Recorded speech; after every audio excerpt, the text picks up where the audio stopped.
Boa noite, pessoal. Tudo bem? Bem-vindos à nossa quinta e última aula do nosso curso de Direitos Humanos e Tecnologia, onde nós, do ITS, tivemos o privilégio de unir esforços com a Defensoria Pública. Meu nome é Janaína, eu sou pesquisadora do ITS Rio também. Eu fui mentora desse curso junto com a Débora, que vai estar aqui com a gente nos bastidores, como eu estive também em todas as últimas aulas acompanhando vocês.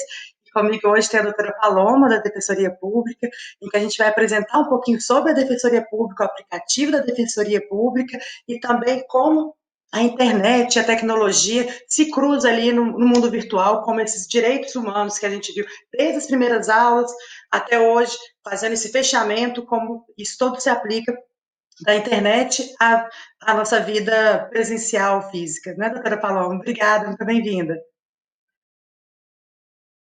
Oi, gente, obrigada, Janaína. É um prazer estar aqui, né, e no ambiente com vocês para a gente conversar um pouco sobre inovações na Defensoria Pública e a relação que tem, né, a tecnologia e os direitos humanos hoje no país. Eu acho que nesse momento, né, Janaína, a gente estava conversando um pouco sobre isso agora antes de entrar, o quanto esse momento que a gente está vivendo agora, do distanciamento, como se mostrou relevante, né, o acesso à tecnologia e o quanto também a gente verifica, né, fica mais clara ainda as vulnerabilidades e as diferenças, né, quando você tem acesso, a qualidade do seu acesso. A gente está vendo isso, né, com relação às escolas, né, quer dizer, a discussão do retorno às aulas, né, se você consegue oferecer o mesmo ensino para todas as pessoas, né, e a gente tem uma série de dificuldades e enfrentamentos aí, né, que ainda teremos, né, ao longo do próximo ano também, e todas elas estão relacionadas ao exercício desses direitos, né, fundamentais, e o acesso à internet ficou, e as tecnologias, diria até mais que a internet, ficou extremamente essencial, né. Sim, exatamente. É sobre isso que a gente vai começar falando.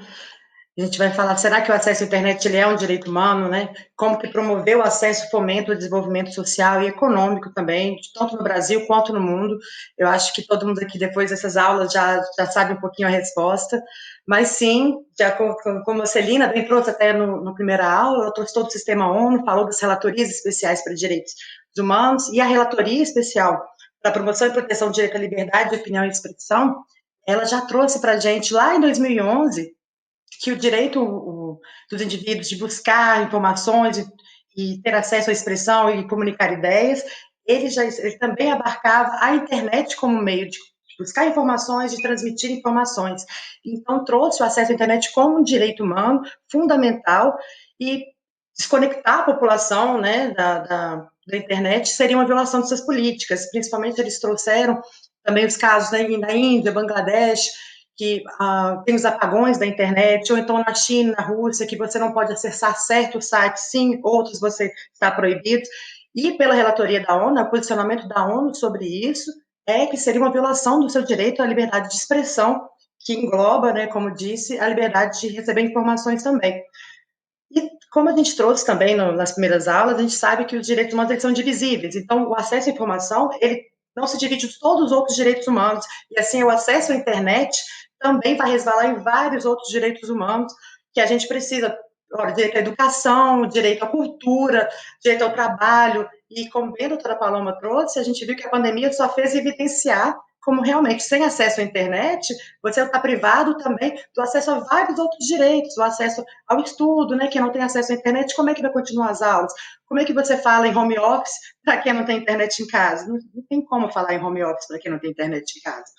Também a gente vai ver, a gente vai trazer umas pesquisas aqui em breve, que mostram também que, apesar que o acesso, para ele ser significativo, ele também tem que ser um acesso profundo, que não é só acesso à internet pelo celular, por exemplo, ele tem que ser um acesso com um dispositivo que abarque todas as potencialidades da internet. Porque é muito difícil você trabalhar pelo seu celular, é muito difícil você assistir aula pelo celular.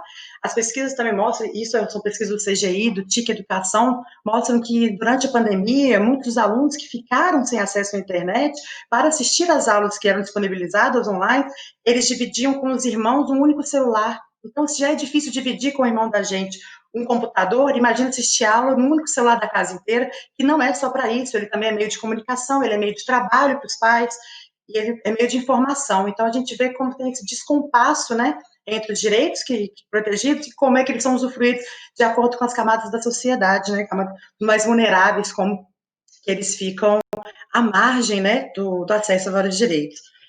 Então, passando aqui, como eu estava comentando, como o brasileiro acessa a internet. Esses são dados do ano passado, então, com a pandemia, esses números certamente vão explodir, mas a gente já pode ver como o uso para estudo por conta própria, ou então para atividades de trabalho, já estava muito grande antes da pandemia.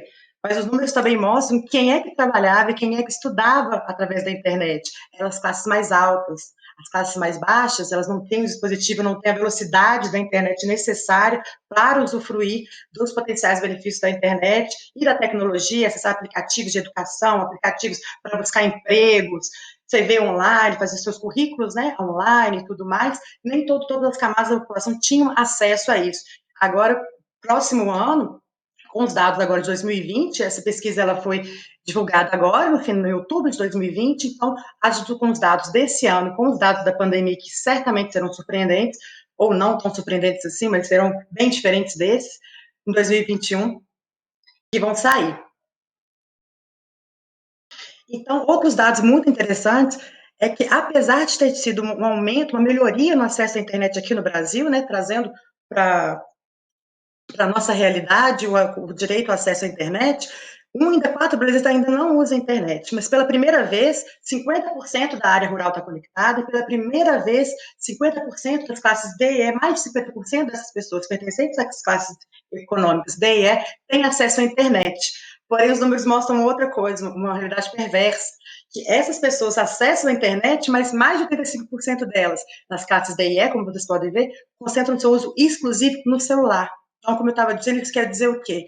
Essas pessoas só têm acesso pelo celular, elas só conseguem assistir uma videoaula pelo celular, elas só conseguiam trabalhar pelo celular. E como a gente sabe, é um dever hercúleo quase impossível a gente realmente usufruir de todas as potencialidades, todos os grandes benefícios da internet pelo celular. Então, o celular a gente consegue se comunicar bem, a gente vai bem usando o WhatsApp, a gente consegue o Facebook, e-mails, vai lá, quando começa a passar disso já fica muito complicado para quem só tem acesso pela internet. Além do que, tem também uma grande diferenciação do tipo de celular que as pessoas têm. Então, o tipo de velocidade, como que ela comporta o processamento de dados, quais aplicativos aquele celular comporta. Então, se é um celular mais simples, ele vai conseguir usar o Facebook, o WhatsApp, mas não vai conseguir entrar em sites de notícia, ele não vai conseguir rodar vídeos com precisão, ou vai ficar muito difícil de ver algum tipo de vídeo com alta resolução. E isso tudo impacta, então, na experiência que a gente tem na internet, né? Então, trocando aqui, direitos humanos e tecnologia, qual que é a conexão, né? Então, agora a gente vai trazer um pouquinho do que foi dito em todas essas 4 primeiras aulas e fazendo esse fechamento, conectando mesmo os direitos que a gente viu, os direitos à segurança digital também, direito à proteção de dados, que a doutora Priscila trouxe, desinformação, tudo isso, como isso tudo se conecta, então, nesse mundo da internet e da tecnologia. Então, a doutora Diego, a doutora Daniele e o Diego, nessa aula sobre segurança e tecnologia, eles trouxeram alguns direitos humanos. A doutora Daniele trouxe como várias violações são, né, enfrentadas pela Defensoria Pública, inclusive com casos muito ilustrativos do trabalho da Defensoria nesse sentido. E a gente vê aqui, então, eu trouxe para vocês 3 dos principais direitos humanos que estão abarcados na Carta Universal de Direitos Humanos, que a doutora Celina trouxe para a gente na primeira aula, né, que são do sistema ONU, onde são mais de 193 países, todos os países, né, pertencentes ao sistema ONU, eles assinaram essa Carta de Declaração Universal de Direitos Humanos. Aqui eu trouxe o artigo 19, o artigo 12, o artigo 20, eles também estão refletidos, tá, no nosso artigo 5º, então eles são direitos fundamentais pela nossa Constituição também. E aí eu trouxe a liberdade de expressão, a liberdade de associação e a direito à privacidade, né? Perdão. Dentro da defesa à privacidade, a gente tem também a proteção de dados, como trouxe bem a professora Priscila. A professora Débora também trouxe como que a desinformação pode ser um ataque a esse direito de informação que está abarcado pelo direito de liberdade de expressão, né, informações imprecisas ou não verdadeiras, fora de contextos. Isso também se considera um ataque à nossa liberdade de expressão e ao nosso direito a buscar informações corretas, né? Não é só em qualquer informação, então desinformação também é um ataque à liberdade de acesso à informação. Temos também o direito à liberdade de reunião, né, que é o direito de se reunir, de se expressar, promover, defender interesses em comum, e em protestos, greves, demonstrações de forma geral, até festa, tudo isso está abarcado pelo nosso direito de liberdade de associação, todas as pessoas têm esse direito. E aqui eu trouxe para vocês a conexão deles com a tecnologia, né? Então, como que a privacidade, como é que a gente traduz o direito à privacidade no ambiente digital? Como a gente traduz a expressão, a liberdade de expressão para o ambiente digital? Porque na questão, por exemplo, de privacidade, associação, a professora Thay trouxe, né, como reconhecimento facial é uma ferramenta que pode ser usada para a segurança pública, mas também ela é muito perigosa para a nossa privacidade, e também quando o projeto abarca, como por exemplo, ela trouxe até o exemplo do projeto de reconhecimento facial no Alvorada, lá em Brasília. Então, esse é o palco tradicionalíssimo de protestos e tudo mais. Quando você coloca uma ferramenta de reconhecimento facial num palco como esse, será que a gente não fica receoso de ir lá e se associar e de protestar a favor ou contra uma certa medida? Porque será que a gente não vê, sem transparência do uso dessa ferramenta, se a gente não sabe como a minha presença vai reconhecer lá a minha face? A Janaína estava protestando a favor da legalização do aborto, a Janaína estava protestando contra o governo. Será que a gente não ficaria receosa de ir lá e participar dessa manifestação, se a gente não souber como isso vai ser armazenado, e se isso um dia pode ser usado contra a gente, como esses dados vão ser usados e armazenados? Então, a falta de transparência e uso de tecnologia desse tipo, como reconhecimento facial, pode ser também um ataque à nossa liberdade de associação, né? Em ambiente digital, vamos dizer assim, né? Traduzindo para tecnologia.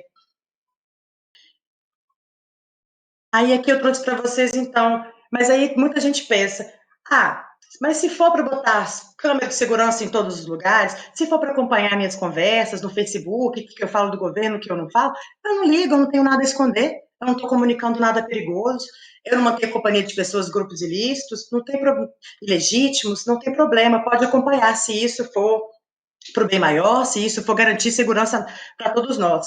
Ou mesmo tem pessoas que falam, ok, eu não gostaria que olhassem todos, né, devassassem toda a minha comunicação, mas eu fico com medo. Se eu falar que eu não quero, todo mundo vai me olhar e falar, tá escondendo alguma coisa, quem não deve não teme.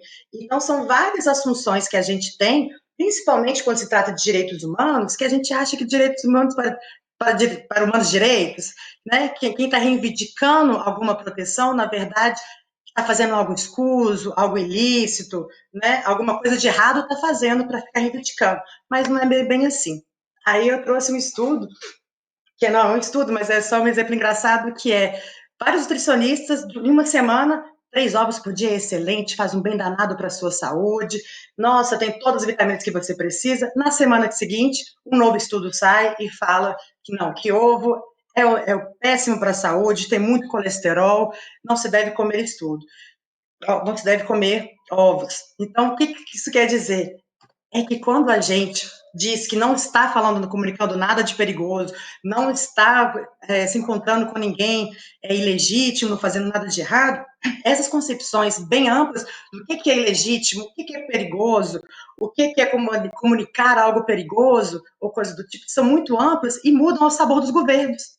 E os governos mudam. Então, a gente tem esse tipo de proteção e reivindicar nossos direitos de associação, de expressão, de liberdade de acesso à informação, e todos os outros que a gente trouxe antes, não é sobre ocultar ou dizer alguma coisa ruim, é proteger nossa capacidade de falar o que a gente quiser, sem que isso possa mudar de certo ou errado ao sabor dos governos. Tem uma base maior sobre isso, né? A gente passa de um patamar comum de proteção, e que aquilo não fique, então, a cargo de ideologias políticas, do que é errado ou ruim, então, o que se pode comunicar, o que não se pode comunicar. Então, por isso é muito importante que a gente realmente reivindique os nossos direitos e ajudar a proteger a nós mesmos e outras compreensões de direitos humanos, reivindicar nossos direitos para ter esses padrões universais, né, e ajudar a responsabilizar os governos, que eles não podem devassar a nossa privacidade ao bel sabor. Isso tem que ter uma legalidade, tem que ter uma sanção penal para isso.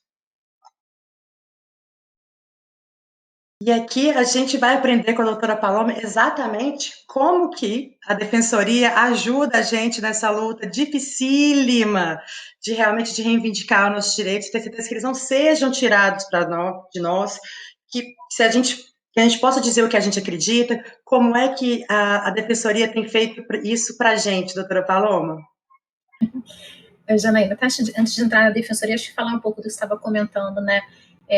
Quando a gente fala sobre os nossos dados, né? É tão importante a gente entender a relevância disso, e não só nas relações com o governo. É claro, quando a gente pensa, né, o Estado, a gente se preocupa bastante porque, obviamente, é uma grande estrutura, com grandes possibilidades e que influi diretamente na nossa vida o tempo todo. Mas a gente saber para que um dado nosso está sendo utilizado é fundamental, inclusive nas relações com as empresas, né? A gente vive falando dos algoritmos, né? Os algoritmos, a gente entender, não quer que a gente não quer o conhecimento, a expertise da empresa, mas entender por que aquele algoritmo, né? O que ele faz com o meu dado, por que ele me sugere certas coisas, não me sugere outras, né? A gente tem, hoje, houve mudanças nas leis eleitorais no mundo inteiro, porque houve uma eleição, né, a eleição americana anterior, houve uma grande interferência, né, do algoritmo no convencimento das pessoas, e isso é uma coisa de muita relevância, né? Você imaginar que você pode ter uma realidade alterada pelo que você está recebendo de informação, porque essa informação está sendo filtrada a partir de dados seus que estão ali no sistema, né? E aí começa a ser oferecido para você só um tipo de informação. Isso tem que ser transparente, você tem que ser capaz de compreender por que aquela informação chega para você daquele jeito e no que seus dados são compartilhados, né? Por que te oferecem sempre um determinado tipo de coisa, né? Por que acho que a gente tem que compreender que a gente tem existem esse algoritmo, né? Vários algoritmos, e por que a gente é tão importante a gente entender e cuidar do nosso dado e reivindicar, sim, essa proteção ao dado, né? A gente tem visto na Defensoria Pública, por exemplo, a gente tem uma constante na nossa atuação, por exemplo, criminal, que era o reconhecimento, né? Então, o suposto reconhecimento de uma pessoa que cometeu um delito. Aí, há um tempo atrás, ele era feito por fotos, uma única foto que existia na delegacia, que eram dos cadastros de pessoas que já tinham tido, por alguma razão, algum registro policial. Então, a gente tinha esse elemento. Aí, que era, né, imagina, uma única foto que foi tirada em um determinado momento, que você não sabe nem bem, né, quanto tempo aquela foto foi tirada, e uma vítima reconhecia alguém a partir daquele catálogo. Hoje a gente vê isso acontecer com o Facebook, né? Quer dizer, a pessoa chega na delegacia, pessoas que quer dizer, a polícia usa dados do Facebook e cadastra essas pessoas no sistema dela sem nenhuma relação, por exemplo, com nenhuma atividade anterior dessa pessoa, sem que ela tenha tido, né, cometido qualquer outro delito anterior que pudesse fazer você sugerir a uma vítima que aquela pessoa pudesse ser a pessoa que a vitimou, por exemplo, de algum delito praticado. Então, assim, é impressionante como a gente tem uma série de a ampliação né, tanto de direitos quanto de violação de direitos que podem acontecer a partir do uso dos nossos dados e a partir do uso dos nossos dados na internet em razão da velocidade com que isso isso transita, né? Isso está no sistema, qualquer pessoa consegue visualizar. Então, acho que é sempre bom a gente reforçar isso sem paranoia, porque, obviamente, a internet é fundamental em várias coisas, né? O acesso, o meio digital é super importante, mas a gente tem que lembrar que é isso, ao mesmo tempo que ele é capaz de potencializar direitos, ele também é capaz de potencializar violações a direitos, né? Então, eu acho que esse é todo o cuidado que a gente tem quando a gente fala e quando grupos, né? Eu acho que TS é um desses, né? Não é à toa que estuda tecnologia e sociedade, porque é isso, né? O quanto que a tecnologia é uma ferramenta importante e quanto também ela pode ser uma forma de violação de direitos. Então, acho que aí a gente pode falar um pouquinho, assim, né, do que é a Defensoria Pública e das nossas atribuições e tal, e como a gente estava trabalhando até 2019, e como isso mudou radicalmente agora em 2020. Perfeito. Antes da gente começar, então, a falar sobre a atuação da Defensoria, eu queria saber dos nossos alunos que estão agora, né, com a gente, quem aí já usou o serviço da Defensoria? Será que você pode colocar a enquete para a gente? Deixa eu colocar aqui. Peraí, eu pedi para o Ramires. Eu mesmo coloco. Foi. Vamos fazer uma enquete, gente. Respondam para a gente. Quem aí já usou algum serviço da Defensoria Pública do Estado do Rio de Janeiro?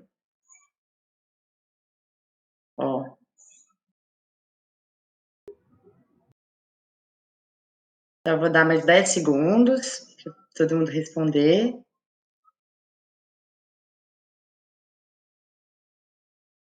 Acho que já deu para ter uma boa ideia. Vou mostrar para vocês os resultados. Ramiro, você fecha para a gente e mostra os resultados? Ainda falta muita gente votar? Deixa eu ver. Ainda falta um pouquinho.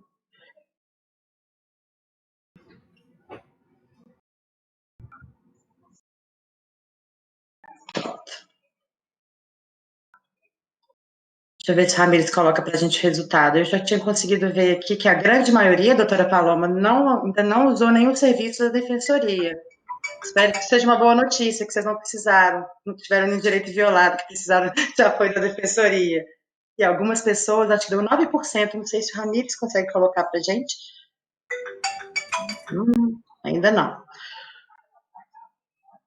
Ou então a própria Débora, se ela coloca. Depois a gente coloca também, então, ao final, se o Ramires e a Débora conseguirem colocar os resultados para a gente. Mas, pelo que eu vi aqui, vai ser muito importante essa apresentação da doutora Paloma, porque acho que muita gente não usou, então talvez não conheça também bem a atuação da Defensoria, para que ela serve e a quem se destina, então. Vamos lá? Bom, então, como falou a Janaína, bom, né? Sobre um lado é bom, porque você precisar da Defensoria Pública certamente significa que você teve algum direito violado, então é bom não precisar. Ah, tem um monte de gente que já atuou na Defensoria, né? Tem alguém que foi residente, alguém que já trabalhou também. Ah, legal, gente, que bom. Você que passa o slide? Ou eu consigo também aqui, gente? Eu consigo, tá. Aqui.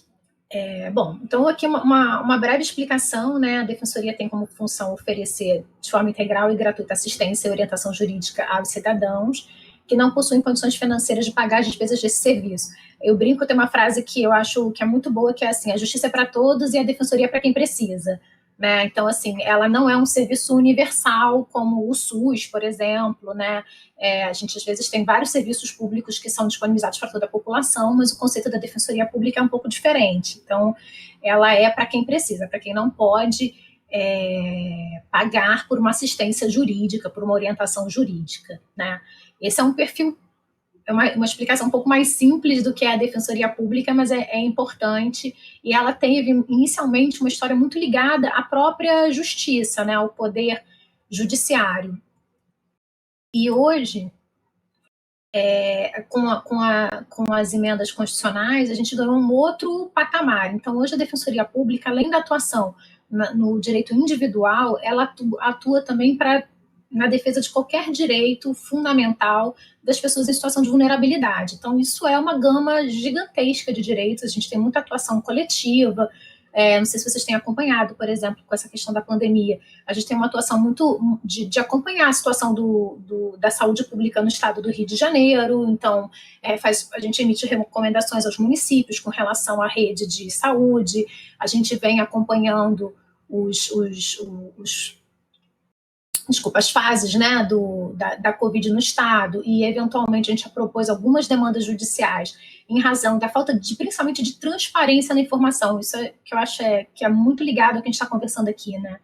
É uma falta de transparência nas informações que são prestadas à sociedade com relação à pandemia em si, né, e as atitudes que o governo tem tomado para, não só na questão de saúde pública, mas, por exemplo, educação, a garantia de alimentação para os estudantes das escolas, né? Porque na medida em que você fechou as unidades escolares, existe uma obrigação de você oferecer alimentação para os estudantes, né? E existe, inclusive, um fundo específico para isso, e aí a Defensoria acompanha para verificar se isso está sendo cumprido, em que medida está sendo cumprido, e precisou, em alguns casos, em alguns municípios, propor uma medida judicial para assegurar a distribuição da merenda escolar nessa fase de estudo remoto, né? Então, deixa eu passar aqui outro slide que explica um pouquinho melhor isso aqui. Deixa eu botar aqui. Aqui a gente fala ainda... e aqui uma explicação básica, porque eu vou falar um pouco do nosso aplicativo, né? Então, quem tem direito ao atendimento individual da Defensoria Pública? Todas as pessoas que não têm condições financeiras de contratar um advogado e pagar as despesas de processos judiciais ou por serviços que precisam de orientação jurídica, tá? Então, a gente tem uma série de critérios que a gente aplica no atendimento, dessas pessoas, mas um que, assim, certo é, se a pessoa ganha, né, se a pessoa tem uma renda familiar, já tem 3 salários mínimos, então, desculpa, tem uma renda pessoal, até 3 salários mínimos, ou renda familiar de até 5 salários mínimos, essa é uma pessoa que a Defensoria Pública certamente vai atender. Que não quer dizer que alguém que tem uma renda superior a isso não vá ser atendida pela Defensoria. A gente verifica também situações muito específicas. Por exemplo, você tem uma condição de saúde grave, né, tem muita despesa médica e tem uma renda superior a 3 salários mínimos. Mas se toda a sua renda está comprometida com as suas necessidades fundamentais, básicas, você realmente não tem como buscar uma orientação jurídica, né? Assim, você não tem disposição financeira para buscar uma orientação jurídica, então você também certamente pode ser atendido pela Defensoria Pública aqui no estado do Rio de Janeiro, né? Esses critérios não são critérios nacionais, né? É muito difícil também a gente fixar esses critérios, então a gente tem um conceito assim, quer dizer, certamente eu atendo pessoas de até 3 salários mínimos e com renda familiar de 5 salários mínimos, mas isso não, eu não posso dizer assim, eu não te atendo se você ganha mais que isso, porque as condições necessárias, né, de necessidade de atendimento são individuais e elas são verificadas sempre pelo órgão da Defensoria Pública que presta o atendimento, tá? Então, isso é só um conceito mínimo, né, assim, de que a gente não tem dúvida que essa pessoa tem direito a ser atendida pela Defensoria Pública. Bom, aí o aplicativo da Defensoria Pública do Rio de Janeiro. A gente, no ano passado, começou a pensar em ampliar as nossas portas de acesso à Defensoria Pública, e a gente estava pensando hoje a gente funciona basicamente com uma central de relacionamento com o cidadão, que é a SRC, que é um número que é de ligação gratuita, inclusive, 129. Qualquer pessoa que ligue para esse 129 recebe um atendimento pela Defensoria Pública, uma orientação. Ou seja, ela liga, se ela tem um processo em andamento, ela é encaminhada para o órgão que acompanha aquele processo, se ela tem um problema, e aí ela descreve esse problema. Os nossos atendentes, que são estudantes de direito, né, vão orientando essa pessoa e conseguem fazer um encaminhamento para que ela seja atendida num órgão. Né, e a gente tinha um atendimento todo presencial, né? Você imagina que tratar de questões jurídicas, muitas até sensíveis, né? O atendimento presencial era muito, muito importante, né? Para criar uma relação de confiança, para você conseguir entender qual é a demanda que a pessoa tem, conversar com ela com calma, propor uma medida judicial. Nem sempre é uma decisão fácil, né? Às vezes a gente tem um problema, mas a gente tem N possibilidades de solução também desses problemas. A gente não precisa judicializar todas as nossas questões, né? A Defensoria tem, na verdade, uma grande atuação em soluções extrajudiciais, eu diria até que a nossa maior atuação é nesse tipo de solução, né, que evita a judicialização da demanda, porque quem tem processo na justiça sabe o quanto demora uma solução definitiva desses problemas, né. E aí a gente, então, estava pensando em desenvolver um aplicativo que tinha toda uma lógica de você se agendar, de você receber uma orientação básica, e quando a gente estava no meio da construção desse aplicativo, a gente foi surpreendido, né, pela pandemia, e a gente começou a precisar, inicialmente, no primeiro momento, a gente foi para um trabalho remoto, né, então você imagina, a Defensoria que se reconhece como a gente já está com uma enquete no ar, né, para saber se você já tem o aplicativo da Defensoria no celular. Imagino que a maioria não, né, que a maioria nunca precisou da assistência da Defensoria, mas aí a gente precisou ir para o trabalho remoto, e isso criou na instituição um grande questionamento, né? Como é que você consegue atender as pessoas de forma remota quando o seu público-alvo é um público com maior vulnerabilidade, né? A gente viu na pesquisa que a Janaína aqui mostrou que o acesso à internet dessas pessoas é basicamente pelo celular. A gente sabe que você tem um celular, mas nem sempre você tem os dados, né? Porque isso também tem um custo. Então, o uso dos dados tem um custo para o usuário do nosso serviço. A gente tem um serviço de natureza absolutamente gratuita, então isso era um desafio enorme. Então, nós fomos para um trabalho remoto, começamos a usar muito atendimento pelo WhatsApp, e essa experiência foi muito interessante, porque a gente viu também que o nosso usuário de serviço também se preocupa com seus dados, porque imagina, você tinha um processo na Defensoria Pública e você sabia aonde você ia, você encontrava o defensor ou o estagiário que cuidava do seu processo, conversava com ele no espaço físico, que você conhecia, que você sabia quem você estava tratando. A gente entra na pandemia, ele recebe um WhatsApp de um número que ele nunca viu, dizendo: senhor, a gente aqui é da Defensoria, estamos atendendo aquele seu processo, eu preciso que o senhor me envie um documento. Obviamente as pessoas ficaram, mas como é que eu vou saber se eu estou me relacionando mesmo com a Defensoria Pública. E, de fato, isso levou a gente a construir esse modelo do aplicativo que a gente acabou lançando há pouco tempo atrás, que a ideia é assim, ter mais uma porta de acesso para o usuário do nosso serviço, né? Hoje, como é que a Defensoria está funcionando no momento de hoje? A gente teve uma piora da situação da pandemia no estado do Rio de Janeiro, então a gente está numa que a gente chama de fase 1, ou seja, a gente está priorizando atendimento remoto, mas tem equipe presencial nas sedes da Defensoria Pública e essas equipes atendem aquelas pessoas que não têm condição de ser atendidas de forma remota. Então, se você não tem acesso a um telefone, se você não tem acesso a um e-mail, se você não tem um celular com aplicativo, se você não tem um WhatsApp, né, você vai ser atendido presencialmente. Mas para todas as outras pessoas que têm acesso a essas ferramentas, o atendimento está sendo feito de forma remota.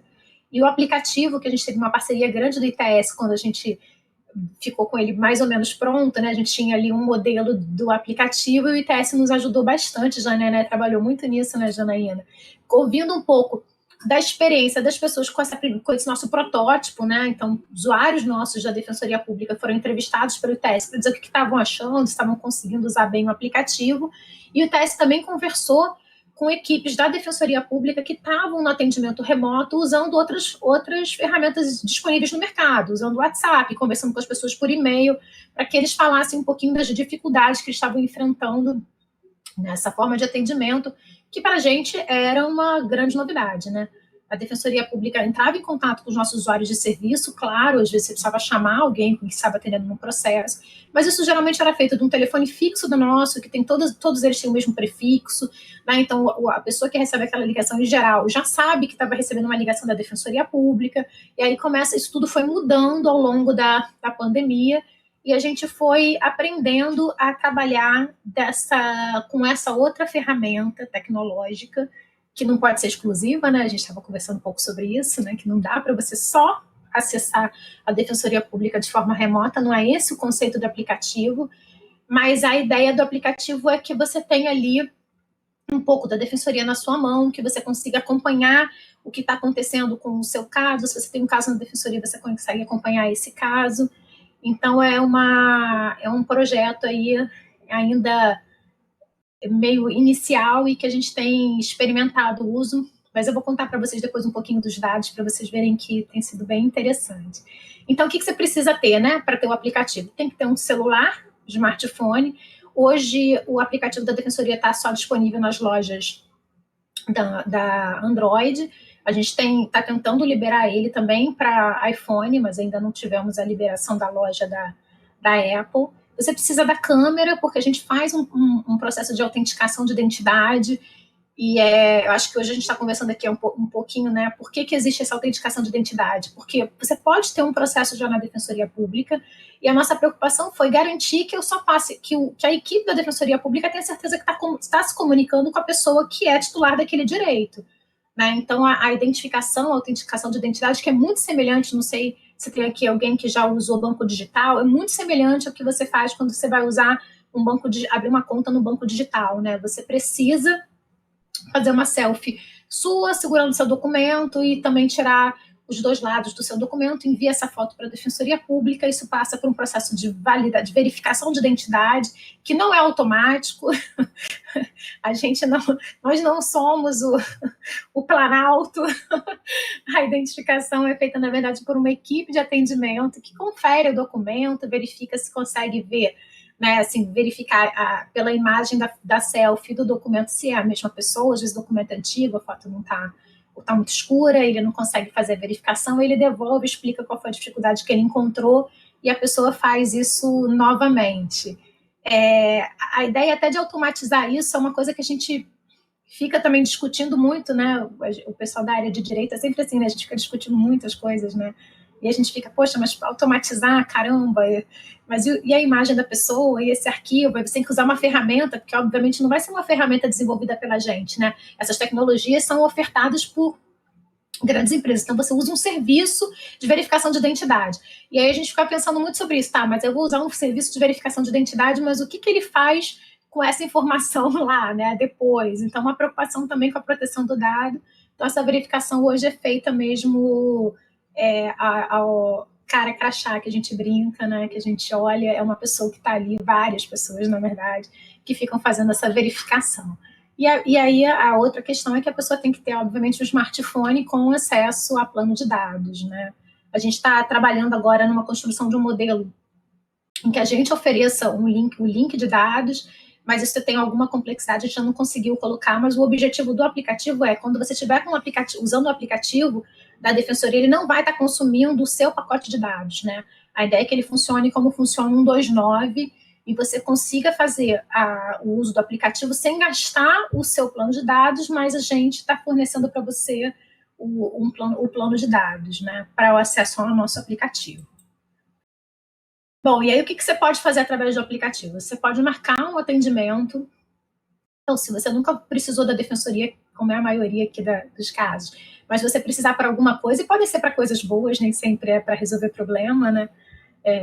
Você pode precisar de uma orientação jurídica, por exemplo, numa compra e venda, num contrato de locação, né? Você está alugando alguma coisa, não tem muita certeza se aquele contrato está correto, não está correto. Você precisa de uma orientação jurídica, você pode marcar um atendimento da Defensoria Pública, e aí você pode fazer isso pelo aplicativo. Nesse aplicativo você consegue gerenciar esses agendamentos que são feitos para esse tipo de primeiro atendimento. Se você tem um processo na justiça que não é atendido pela Defensoria, mas você precisa agora do atendimento da Defensoria Pública, né? Você pode ter sido citado num processo e aí você precisa da assistência da Defensoria Pública. Você também pode localizar aqui pelo aplicativo e agendar esse atendimento e começar a ter uma conversa com o órgão da Defensoria Pública que atua, né, nesse tipo de processo, por exemplo. E você também pode acompanhar os casos que você já tenha na Defensoria Pública. Então, se você já é um usuário do nosso serviço, e você tem lá ou um processo em andamento, ou um caso que você está tentando resolver amigavelmente, você pode acompanhar esse caso no aplicativo. Então, você pode mandar uma mensagem para o defensor, e o defensor também pode mandar mensagem para você, e você também pode acompanhar a evolução daquele caso, né? Então, se você foi num atendimento, por exemplo, ou fez um atendimento remoto, e a Defensoria te disse, olha, só vai aguardar, a gente vai mandar um ofício, a gente faz muita negociação de dívida bancária, cartão de crédito. Então, nesse tipo de negociação, a gente, em geral, faz uma solicitação de proposta de acordo para a empresa e eles nos respondem isso, em geral, por e-mail. E, às vezes, a gente lá no aplicativo, você consegue acompanhar se tem uma expectativa de prazo de resposta do banco. Se o banco nos responder, a gente pode você acompanha ali, poxa, já foi o ofício para o banco, o banco já respondeu, qual foi a proposta que o banco fez, por exemplo, e você acompanha aqui nos meus casos. E tem uma área de notificações que é justamente para você, se você está lá, você tem o app e a gente tem uma informação nova sobre um caso seu, se a gente precisa falar com você, você recebe lá uma notificação, um sininho, para você saber que a gente está tentando conversar com você, e entrando lá você consegue iniciar uma conversa com a equipe da Defensoria Pública.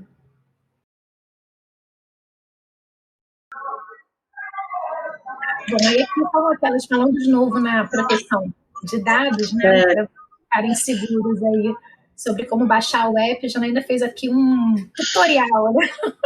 Sim, o Diego, mesmo que ele trouxe, né, alguns aplicativos da Caixa, principalmente, né, eles vieram clonados. Eu fiz o teste aqui, eu não encontrei nenhum clonado da Defensoria ainda não.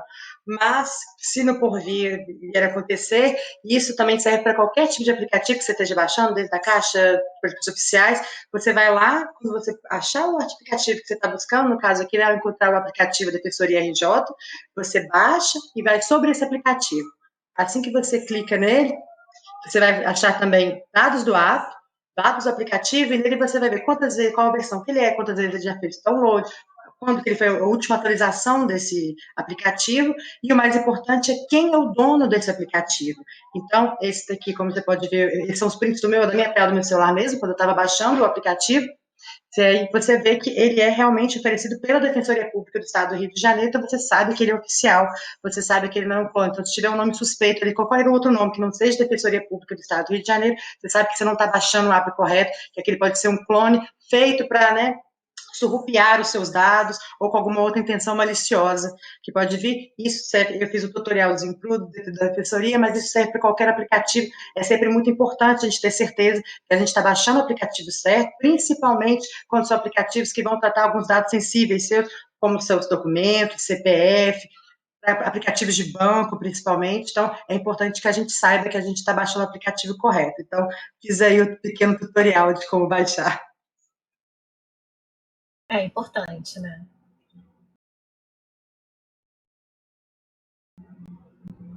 Ah, acho que a gente clicou ao mesmo tempo aqui. Show. Eu queria voltar não sei porque que eu tô... Não, tá certo. Desculpa, gente, eu me perdi aqui. Aqui a gente tem alguns videozinhos que vocês podem acessar no nosso canal do YouTube e vão ficar também aqui depois disponibilizado no material do aluno, mas são umas explicações de como usar o aplicativo que a gente foi fazendo ao longo do uso mesmo. A gente lançou o app e aí, conforme a gente foi vendo as dificuldades e as dúvidas no uso do app, a gente foi desenvolvendo os vídeos tipo tutorial, assim, explicando mais ou menos como é que funciona o aplicativo, porque de fato é uma novidade para a gente, para o nosso usuário de serviço e para as nossas equipes também. Então, estamos aprendendo e acho que a ideia é o aplicativo ir melhorando ao longo do tempo. Tá, então, aqui uma outra coisa super importante é a política de privacidade, né, que é isso que a gente tem conversado bastante aqui, né, durante o curso. Então, a gente tem um cuidado de deixar claro qual é a política, né? Os dados são processados de forma lícita, sempre leal, transparente. Todo dado pessoal que é coletado, a gente explica. A gente, na verdade, fez todo um mapeamento para coletar a menor quantidade de dados possível nessa primeira interação, né? Então, por exemplo, uma pessoa que não tem nenhum processo na justiça, não está sendo atendida pela defensoria, mas quer baixar o app, porque quer conhecer, quer saber como funciona, navegar ali. O dado que ela vai ter que nos fornecer são os básicos para baixar qualquer aplicativo, né? Agora, se já é um usuário que tem processo, que quer saber informação sobre o processo que ele tem, aí a gente já precisa passar por essa etapa da verificação de identidade, para a gente ter certeza também que a gente está passando informação sobre o processo para a pessoa que é realmente a titular daquele direito, né?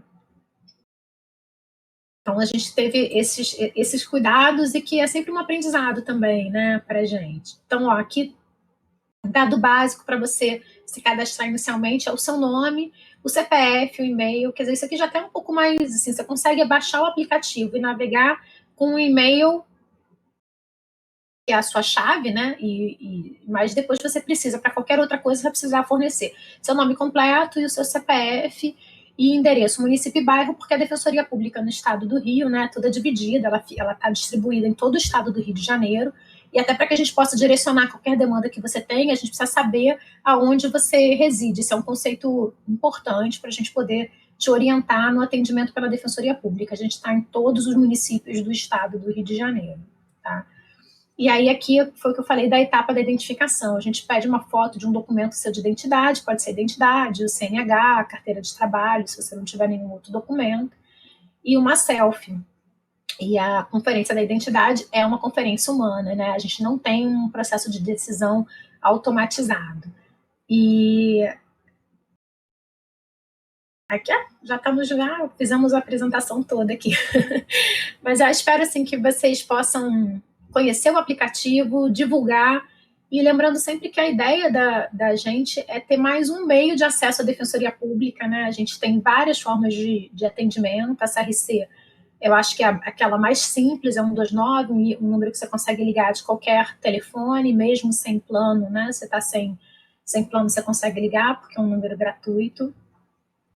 E a gente tem também acesso pelo site, acesso pelo aplicativo, e estamos aqui também trabalhando fortemente em educação em direitos, né, Janaína?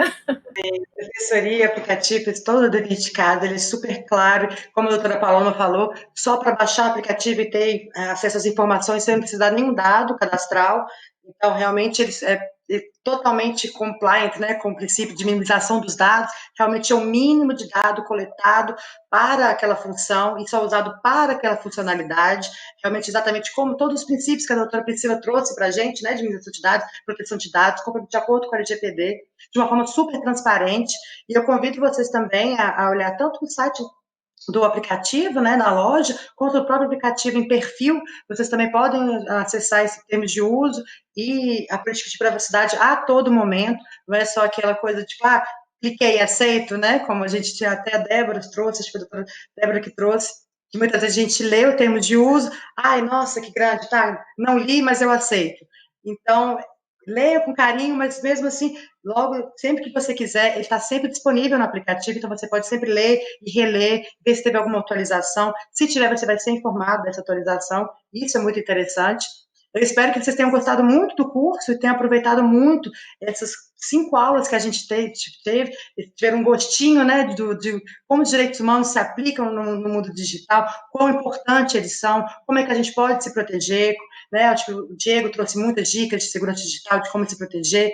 Eu acho que a Débora trouxe muito também como que a gente consegue diferenciar o que é desinformação, como que a gente acessa uma informação melhor, como é que a gente sabe onde buscar melhor essas informações, de não também replicar informações e compartilhar informações só pelo título, lembra dela falando, ler o lead da história, né? Então, acho que ficaram algumas dicas aí de como a gente pode reivindicar os nossos direitos, como acessá-los, como é que a defensoria também está por trás e ajuda a gente, e ajuda toda a comunidade, né? A realmente dar proteção desses direitos. E a gente tem mais um tempinho, se vocês quiserem deixar alguma dica, alguma pergunta que a gente possa debater também. A gente deixou realmente esse tempo para a gente debater esse final de curso, ver o que vocês acharam. Ao final do curso, vocês vão receber todos os slides de todos os cursos e também mais um materialzinho para aprofundamento em direitos humanos e tecnologia e sobre a defensoria. Se vocês quiserem, acessem o site do ITS, tem vários cursos abertos lá também. A gente tem também a pós-graduação em Direito e Tecnologia, para quem realmente quer se aprofundar de verdade e ter um diploma a mais sobre isso, sobre uma questão muito interessante, e todas as questões que nós estamos falando hoje. Ai, que bom, muita gente gostando aqui do curso, que ótimo. Fico muito feliz que vocês participaram também, né, doutora Paloma? Muito feliz, de verdade. E também, lembrando isso também, né, uma das funções da Defensoria Pública é a educação em direitos, então eu não sei, assim, das regiões que vocês estão também, se precisarem palestras, a gente trabalha, né, principalmente educação voltada principalmente para jovens, né, eu acho que é super primordial, assim, essa educação em direitos para a nossa juventude aí, a gente também faz, então é muito legal. A gente também tem alguns cursos no nosso site, e é muito legal poder participar e dividir um pouco com vocês, assim, da nossa experiência na Defensoria Pública. Sim, aqui o TES a gente também ficou muito feliz com essa parceria, justamente a gente tem essa missão da Defensoria, converge muito com a missão do ITS, e mais ainda, agora é uma instituição, né, que está realmente inovando com esse aplicativo, realmente trazendo para mais perto, né, dos assistidos. A gente estava até falando, né, doutora Paloma, como a gente tem após a pandemia, quando tudo se normalizar, o acesso à internet e esses aplicativos também vão ser muito importantes para não ter o cidadão de segunda classe. Aquele que não tem o acesso digital, ele vai ter que ir lá pegar fila, vai ter que pegar um ônibus, tirar um dia para tirar um documento, por exemplo, sendo que outros que têm acesso à tecnologia, acesso a um dispositivo compatível, podem fazer isso na palma da mão, vários serviços governamentais, e não só governamentais, serviços públicos, mas privados também. Então, realmente aprofundando esse fosso de desigualdade através do digital. Então, é importante que a gente, né, reivindique os direitos digitais, acessibilidade a todos os cidadãos, para que a gente possa nivelar também todo mundo essas facilidades, essas potencialidades que a internet e a tecnologia traz para todo mundo, né, e não só para as classes favorecidas. E isso também está muito de acordo com a missão da defensoria. Janaína, tem uma pergunta legal aqui da Ludmila, que é como a defensoria vai trabalhar com os dados recebidos, né, de forma estratégica para gerar políticas públicas. Acho importante nesse momento. Ludmila, verdade, é super importante. A gente tem, a Defensoria trabalha com os painéis que a gente chama de BIs, assim, que a gente tem pego os nossos dados, a gente tem um sistema de atendimento que a gente já utiliza há algum tempo, a gente chama ele de verde, e lá a gente insere os atendimentos que a gente está realizando, né, anonimizado, mas isso gera para a gente informações que são super relevantes. Inclusive, a gente foi capaz de fazer uma intervenção muito interessante numa política pública no final do ano passado, baseada nos dados que a gente produzia. No município do Rio de Janeiro, a gente tem um problema de falta de vaga em creche, que atinge especificamente, quer dizer, atinge todo o município, né? Mas especificamente, em grande volume, a zona oeste da cidade do Rio de Janeiro. Em alguns bairros mais significativamente. A gente sempre soube disso porque a gente tem uma central, né, a CRC, que faz os agendamentos das pessoas, e como a gente tende por bairro, a gente verificava onde esse volume de busca por atendimento da defensoria era maior. Ou seja, se a pessoa está buscando a defensoria é porque ela não está conseguindo a vaga pelo caminho normal, né, via Secretaria Municipal de Educação. E a gente sempre conversando com a Secretaria sobre isso, mas a gente não tinha esses dados organizados. Quando a gente passou a ter esses dados organizados, a gente foi capaz de fazer uma incidência na Câmara dos Vereadores com essas informações. A gente levou um mapa da cidade do Rio de Janeiro, mostrando em quais locais a Defensoria tinha o maior volume de atendimento de por vaga em creche. E esse mapa mostrava exatamente o que a gente vinha debatendo com a Prefeitura há algum tempo, que faltava vaga em creche na zona oeste da cidade. E com esse documento na Câmara de Vereadores, na época que eles estavam votando o orçamento municipal, eles pegaram uma parte de uma verba que tinha uma outra destinação, era até destinada para publicidade, e investiram todo esse dinheiro, eles transferiram essa verba para a construção de creches nessa região específica da cidade do Rio de Janeiro. Então, de fato, assim, o dado, né, além de... para a gente que trabalha com política pública, ele é também muito importante como ferramenta para a propositura de demandas judiciais. Todas as demandas que a gente tem proposto hoje em saúde pública são baseadas em dados registrados dos nossos atendimentos individuais. Então, isso também é muito poderoso, né? A gente, quando alguém procura a Defensoria Pública, por exemplo, para falar sobre uma dificuldade de conseguir vaga, acesso, a gente trabalha no plantão, né? É onde a gente verifica nitidamente, por exemplo, quando começa a faltar vaga em um hospital, né? A gente sabe onde está o problema quando vem a demanda individual. E quando a gente tem capacidade de identificar essa demanda individual, né, e colocar ela, mapear essa demanda, né, e transformar ela num conceito coletivo, a gente tem uma capacidade de ação muito maior, né? Então, não preciso mais que cada pessoa que tem aquela dificuldade nos procure para relatar, porque a gente detectou aquela demanda e é capaz de incidir como uma política pública. Então, você tem toda a razão, os dados são muito importantes e eles são super estratégicos, né? Mas eles têm que ser usados com clareza e transparência para as pessoas que são titulares desses dados. Então, acho que esse aí é o equilíbrio dessa balança, que é o que a gente está conversando aqui no curso, né? Que é o seu direito ao dado e o uso transparente da informação que você fornece. Então, se você foi atendido pela Defensoria Pública numa demanda, no fim dessa demanda, alguns dados eu vou precisar guardar, mas você precisa entender por que eu estou guardando aquele dado, né? Eu estou guardando aquele dado porque o juiz pode me exigir, né? Porque hoje os processos são eletrônicos, mas pode existir algum problema. Então, eu tenho que ter, por exemplo, os comprovantes dos protocolos, das medidas que eu fiz, mesmo que você não seja mais atendido pela Defensoria Pública, mas, ao mesmo tempo, tem uma série de dados seus pessoais que eu não preciso mais manter, né? Eu posso ter aquela informação de que eu atendi uma pessoa num processo sobre determinado assunto, mas eu não preciso mais ter os seus dados pessoais se você não é mais atendido por mim, não preciso mais ter cópia do seu documento pessoal, por exemplo. Então, essas questões é que são muito importantes também, né? A gente tem uma relação com o nosso usuário de serviço e a gente tem também, claro, muito interesse em mostrar a nossa atuação, porque ela é capaz de nos permitir incidências até mais efetivas em demandas que possam ter nas soluções coletivas, né? Para demandas que inicialmente possam ter surgido individualmente. Então, de fato, o dado é uma coisa muito poderosa, por isso que a gente tem que cuidar dos nossos dados, né? Porque eles têm muito valor, né? Para várias coisas, né? Não, exatamente. É um excelente exemplo, né, de como pode ser, como você disse, uma ferramenta poderosa para realmente, né, você direcionar melhor, né, as alocações financeiras, serviços públicos e tudo mais. Sem isso, o governo fica operar às cegas, né? Então, desde que todas aquelas medidas de precaução, de transparência, anonimização dos dados, tudo isso, segurança dos dados, sejam respeitadas, tem muitos benefícios, né? Os benefícios são, e diria até mais do que benefícios, fica realmente impossível pensar em política pública hoje, com a quantidade de pessoas que temos para atender, o tamanho do Brasil, por exemplo, sem dados de saber onde melhor está alocado, que tipo de recurso, né? Realmente chega a ser impossível operar às cegas sem dados. Exatamente. Temos mais alguma pergunta, gente? Alguma curiosidade, alguma coisa que ficou sem resposta, algo que vocês querem que não pode faltar no material que a gente vai enviar?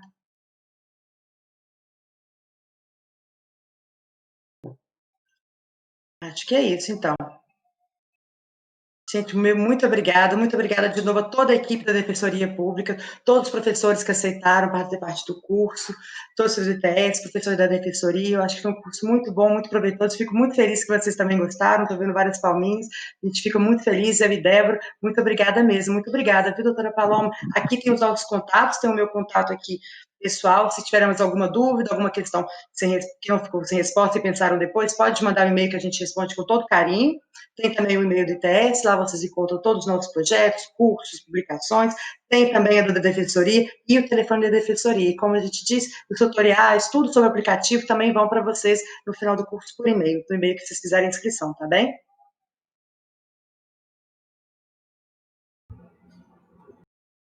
Tchau, gente. Super obrigada. Adorei estar aqui. Adorei a plataforma, adorei essas palminhas. Adorei... Muito obrigada, gente. Muito boa noite. Encerramos o curso com chave de ouro. Muito obrigada. Tchau.